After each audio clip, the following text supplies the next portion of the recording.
What's going on, guys? I'm Tommy Van, and this is Dude and His Drones.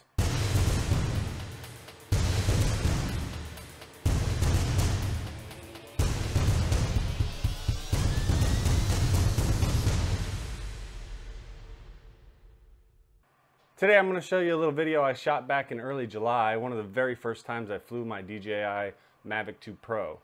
I didn't even have any filters yet. I had forgotten my SD card, so I was limited by the internal memory.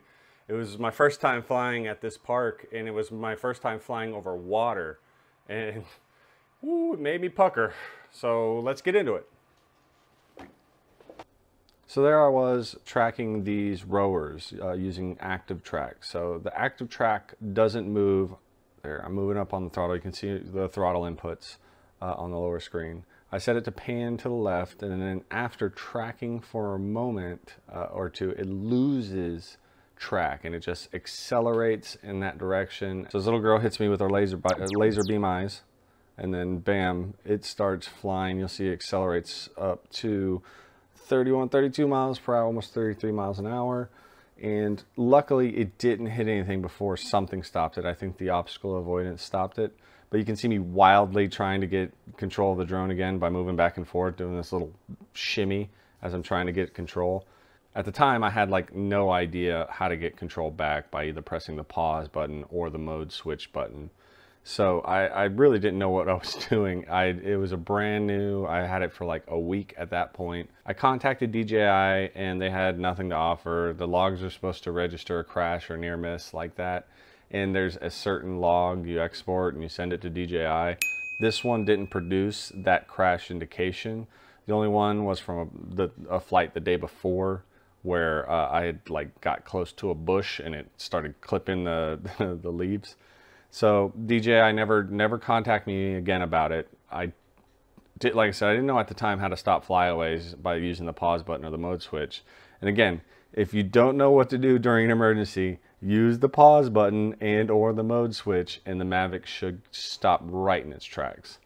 Another time I was outside this washateria. I wasn't doing any washing, I was filming.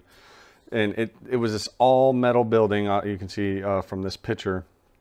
And it was kind of like in this little U. So the building there was a building behind it, a building to the side, and a building to the, I mean, it was surrounded by all these metal buildings. So I think all that metal was messing with the GPS. And so we're filming the short film. We had wrapped up. We were like, oh, let's get a group picture. Well, we're like, well, we don't have anybody to take the picture because we all want to be in the picture. I was like, oh, I have my drone. Let me take a picture with the drone. So I took a picture with the drone. And while I'm lining up for the shot, it just beelines like straight towards us. Like it's flying right at us. I have the controls in my hand. Luckily, I'm able to push it up and over. It barely clears the metal roof. And then again, that's at that point, I'm like, oh yeah, I'm supposed to press the pause or mode switch. So I slammed the mode switch and it stopped or pause. I don't remember exactly what happens. I contacted DJI. I didn't have video of it because I was lining up for the shot, for the photo. But I did contact DJI, and this time they wanted me to actually send the drone in for repairs. And I told them that I wasn't going to do it. That's more likely a firmware or software issue than it is a hardware one. And again, I think it happened because all the metal buildings messed with the GPS. So before I was on the other side of this building where it was very open, and I was filming before everyone else got there, the outside to get the marquee of the washateria with the drone to get cool little shots. And so when I booted it back up in between these buildings and then launched it, it still thought for some reason, because it didn't have a GPS lock, because I'm guessing because of all the interference, that it was on the other side of the building. And so like when it got a GPS lock, it was weird. It was like, oh, I need to be on the other side of the building. So it starts going to the other side of the building. That's why I tried to tell DJI, and they were like, ah, blah, blah. DJI's support is garbage. Are you listening, you stupid little garbage person? Which brings me back to what I was talking about yesterday, the Skydio 2, which looks like an awesome piece of autonomous gear made in the US, which is awesome. I didn't think that there would be a US company manufacturing a drone and able to deliver it to us for a sub, $2,000 price, which they are able to do for $1,000 to $1,300 if you want everything, plus however much the batteries are going to be, because you're going to want more batteries. they are able to deliver a very, what I hope to be a very good product. The controller is nothing to write home about, which I have my Mavic for that kind of work. The Skydio 2, the way I see that excelling is in autonomous, you know, active tracking. That's really where it does very, very well, is in active tracking.